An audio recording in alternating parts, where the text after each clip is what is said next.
It is January 27th, 2017, day 7 of the Second American Revolution. I'm Israel Anderson, and we need to talk. Well, as usual, I need your assistance in getting this out to a larger audience. You know, the engagement on a Facebook page is abysmal. Unless I pay them a whole ton of money, they won't share it to hardly anybody, unless you have certain settings turned on, and you can do that. You can go to the page right now. You can find it when you hover over the like and the follow button. You've got some settings there, and you can turn on notifications. That means that you'll get notified when I do these streams and when I post things onto the page. Also, you can get these on podcasts now. So if you have a podcatcher, or if you don't, you should download one. Then you can enter in a URL that will allow the podcatcher to find the RSS feed that I have created, that will give it the instructions as to where to find all the audio files, basically how podcasting works. And I've made the URL really simple. Usually they're incredibly complex, so I've created a little forward here, a little redirect. So it's simply israelanderson.com/pod. Let me start that again. It's israelanderson.com/pod, P-O-D. Not podcast, because I'm going to use that for something else later this week or next week. Just israelanderson.com/pod. Type that into your favorite podcatcher. A podcatcher is just an app that plays podcasts for you, and you will find it, and you should find some interesting content there, I hope, including this. All right? And so please engage on social media. Give it a thumbs up. Give it a like. Share it around, tag people that you think would be interested in hearing this. I'd appreciate that very much. Now, tonight, we are not talking about Donald Trump, at least not directly. You know, Donald Trump is doing some amazing things, and I need to look at the executive orders that he signed a couple of hours ago, but I can't continue to be a mouthpiece for Donald Trump. That's not my calling in life. I have far more interesting, in my opinion, interesting things to talk about than Donald Trump, and I want to talk about some of those things. So we're going to be doing that on We Need to Talk. All right? So let's start off tonight by talking about the importance of objectivity. Objectivity is really, really, really important.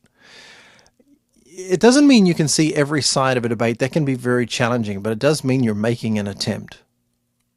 You can sit back and you can decide that you are right and everybody else is wrong, or you can try to look at the other side of the argument. Now, this happens to me all the time where I have to challenge my own beliefs. I love Dr. Paul. I'm privileged that every so often I've been able to spend some time with him. I love the man to pieces. But if I was to say to my own conscience that I can never deviate from somebody else, regardless of who that was, whether that's Ron Paul or Donald Trump or anyone else, then I'm not thinking for myself. And what I see too much right now is a lot of people, some that I've known for a long time, that are not thinking for themselves. And they're just echoing, they're parroting what they've heard from other people.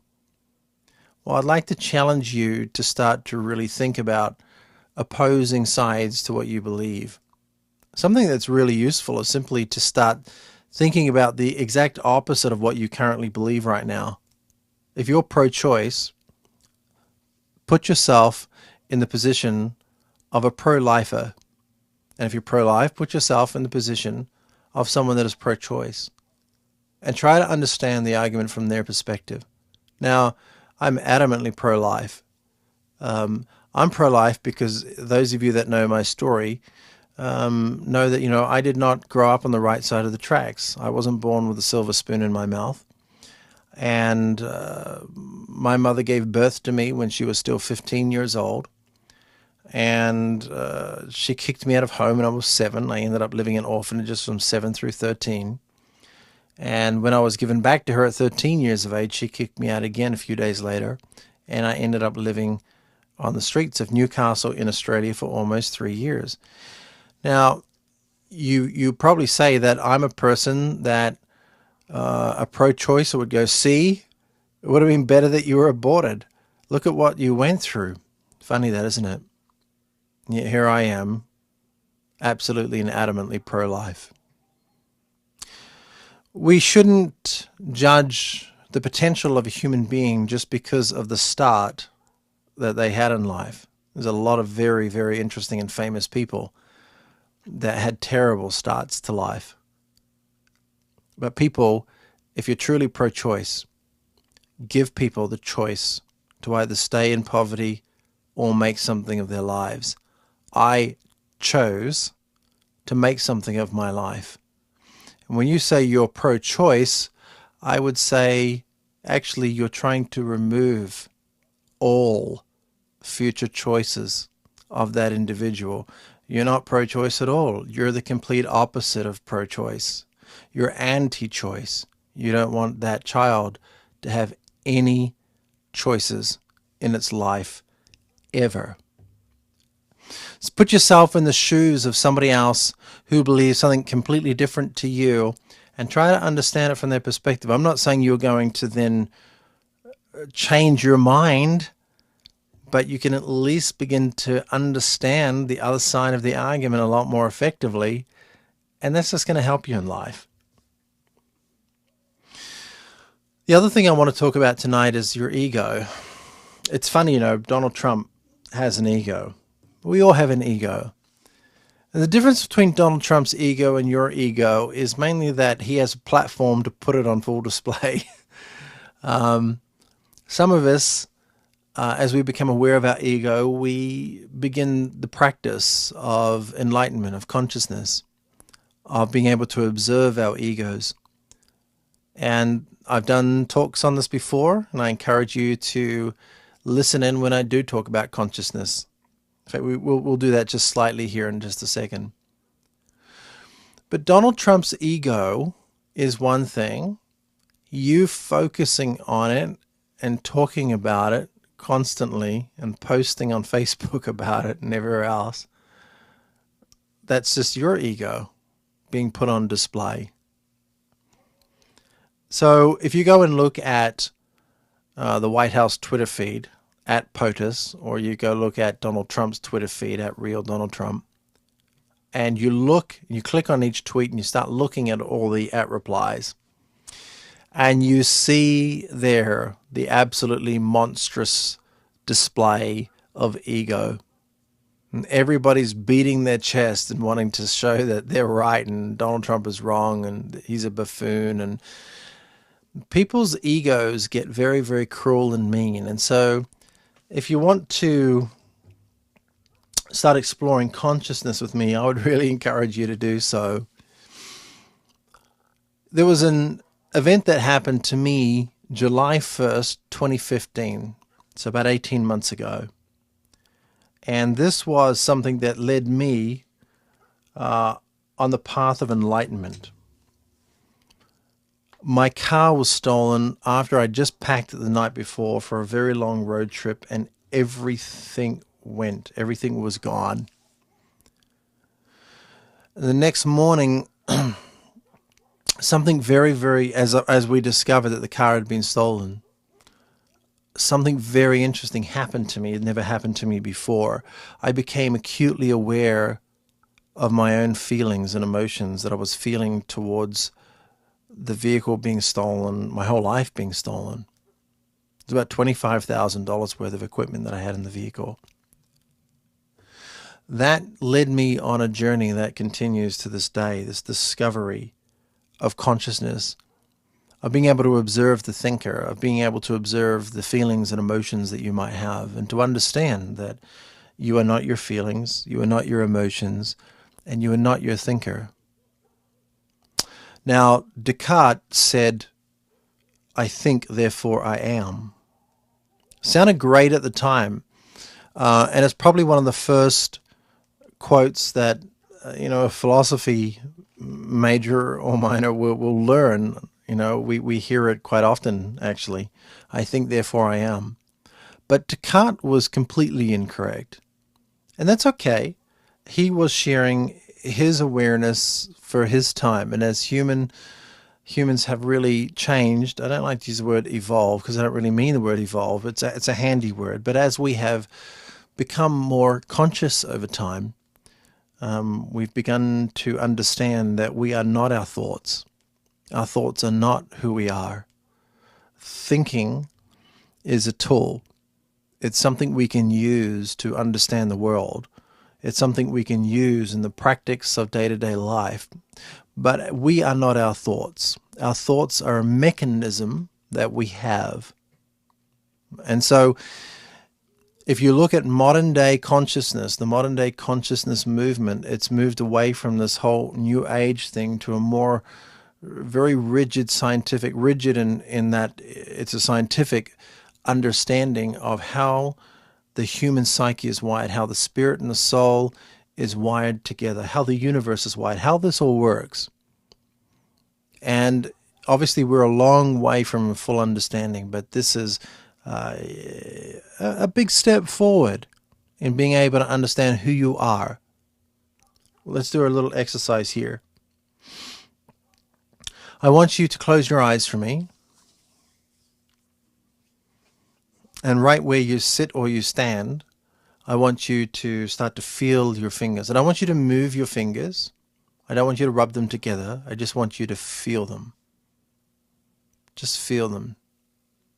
And right now, you'll start to feel that your fingers are starting to tingle. Now, they're not actually just starting to tingle. They're always tingling, but you block it out. You shut it off like the air conditioner that's running in the background. Your brain shuts it out eventually, very quickly. And your body is electric. There is an electrical charge running through your body all the time, and 99% of the time your brain just blocks it out. But now you can feel it. You can feel that tingling in your fingers. And now watch it. As I say this, it's going to happen. It's not something mysterious or spooky that's happening, although it may feel that way if this is the first time you've done this with me. But what this is you just becoming conscious. You're becoming self-aware. So you feel now that tingling starting to move up your arms. You can feel it just as I say it, and then it moves up into your upper arms. And now you start to feel it moving across your shoulder blades, across all of your upper torso, into the back of your neck. You can feel it sweeping across your head. You can feel it starting to move down your legs. You start to feel your toes now. You can feel your toes are tingling. You're not moving right now. You're just being still. You're just being aware. This is the electrical charge that's always there. I'm not tricking your mind, right? This is not some hypnosis trick. I'm just simply bringing awareness to you of what's always there. This feeling is always there. Your brain just shuts it out, okay? And this is why I mean that this is a very scientific understanding of how a spirit, soul, consciousness works. And for those of you that think, wait a minute, you're talking about metaphysics, that's not scientific. Well, I disagree. And I think one of the major findings of science that really should be something that pushes us in this direction is the reality, and this is maybe new to you, but it's completely not disputed. The reality that your brain does not store your memories. Your memories are not in your brain. Now, 90% of people, 95% of people, maybe more, think that it does because that's what you're told in school. But if you want to do a Google search and you actually look at neurologists and see what they're saying, you'll see that there is no dispute these days about this.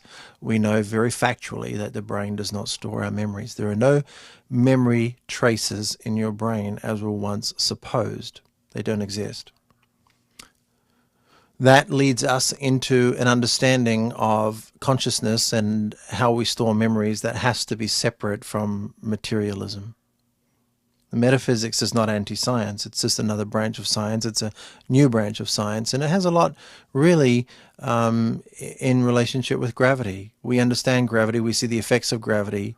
Yet as of today, we can't explain gravity. There are theories, but we don't have a solid explanation at all of how gravity works. Now, of course, there'll be some know-it-all that will say, yes, we do, and we'll try to post an article by somebody that claims they do. But the general scientific community absolutely has zero consensus on how gravity works. So in this process of feeling our body, now what I want you to do is I want you to think about a pink elephant. And the beauty of this is that you're now thinking of a pink elephant. You can't not. It's impossible not to. Now, what I want you to do with that pink elephant is I want you to start to see your thoughts about the pink elephant. Right? You're thinking of a pink elephant now, but I want you, and it might help to close your eyes, I want you to step back and I want you to see yourself thinking about the pink elephant.